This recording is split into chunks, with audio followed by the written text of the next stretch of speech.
بسم اللہ الرحمن الرحیم۔ گھریلو ٹوٹکے۔ بھنڈی کی لیس ختم کرنا۔ بھنڈی گوشت بناتے وقت اگر اس میں کچے آم یعنی کیری کے چھلکے اتار کر ڈالیں تو بھنڈی میں چیپ یعنی لیس نہیں آئے گی اور بھنڈی گوشت نہایت ہی مزیدار بنے گا۔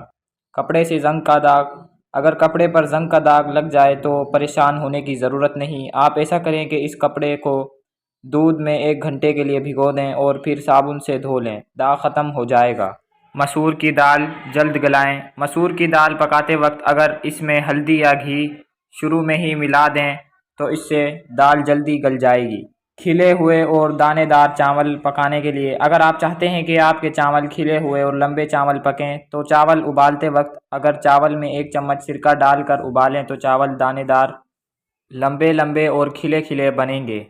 آنکھوں کی کمزوری۔ آنکھوں کی نظر کمزور ہو تو 1 کپ خسخس دھو کر سکھا لیں، اس میں آدھا کپ بادام، آدھا کپ سونف، آدھا کپ سوکھا دھنیا اور مصری ملا کر پیس لیں اور صبح شام 1 کپ دودھ کے ساتھ 1 چمچ کھا لیں۔ انشاءاللہ کچھ ہفتوں بعد نظر میں نمایاں بہتری ہوگی۔